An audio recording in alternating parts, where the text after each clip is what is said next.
নমস্কাৰ। আমি ধৰমপুৰ আদৰ্শ যুৱক সংঘৰ ব্যৱস্থাপনত আৰু ধৰমপুৰ গাঁৱৰ সমূহ ৰাইজ আৰু যুৱক যুৱতীৰ সহযোগত আমি দুদিনীয়া কাৰ্যসূচী কৰি আমি ৰাস আৰু পালা ভাওনা অনুষ্ঠিত কৰাৰ দিহা কৰিছোঁ।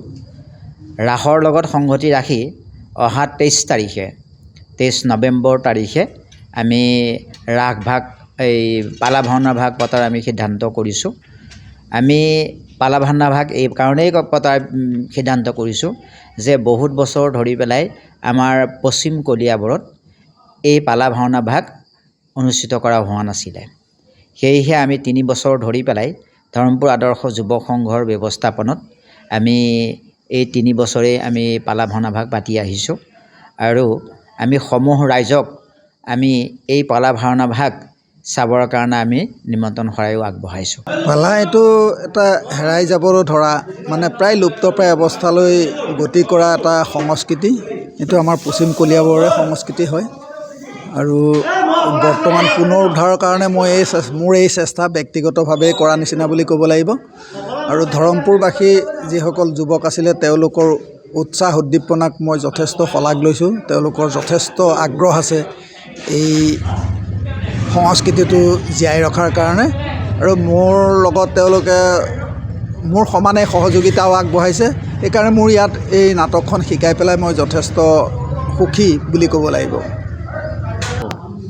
নহয়, এই বস্তুটো চাওক, মই প্ৰায় 3য় শ্ৰেণীৰ পৰাই মই পালা ভাওনাৰ লগত জড়িত। আজি মোটামুটি 40 বছৰ হ'ল, 40 বছৰ অতিক্ৰম হ'ল।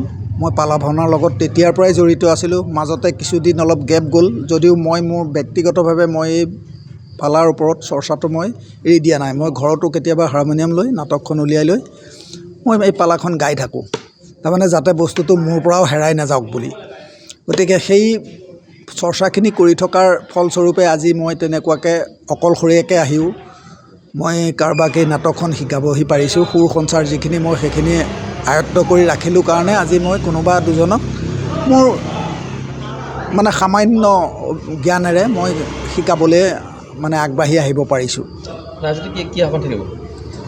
ৰাইজলৈ আহ্বান থাকিব কি, এইটো এটা আমাৰ সংস্কৃতি, খুব পুৰণা সংস্কৃতি এটা। এইটো আমাৰ কলিয়াবৰৰ, বিশেষকৈ পশ্চিম কলিয়াবৰৰ।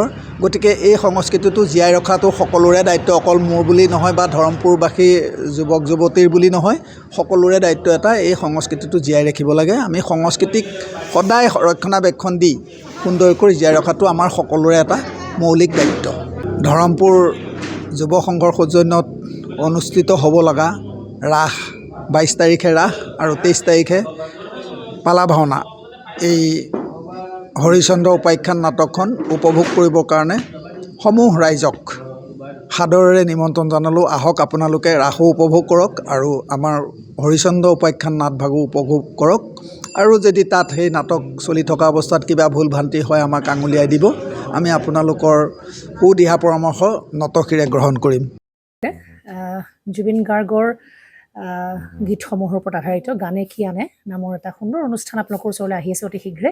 অহা 15 আগষ্টৰ পৰা ধেমাজিৰ পৰা প্ৰথম অডিশ্যন আৰম্ভ হ'ব আৰু সেই অডিশ্যনৰ যোগেদি বিভিন্ন কণ্ঠশিল্পীসকলে যিসকলে এই অনুষ্ঠানত যোগদান কৰিব বিচাৰে তেওঁলোকে এই অডিশ্যনৰ যোগেদি আগবাঢ়ি আহক। আৰু জুবিন গাৰ্গৰ বহুত ভাল লগা গান আমি সদায় শুনি আহোঁ আৰু আপোনালোকৰ যদি ভাল লগা গান থাকে, জুবিন গাৰ্গৰ আপোনালোকে গাই ভাল পায়, তেন্তে অডিশ্যনত যোগদান কৰক। মোৰ ফালৰ পৰা আন্তৰিক শুভকামনা থাকিল এই সম্পূৰ্ণ অনুষ্ঠানটোলৈ। ধন্যবাদ।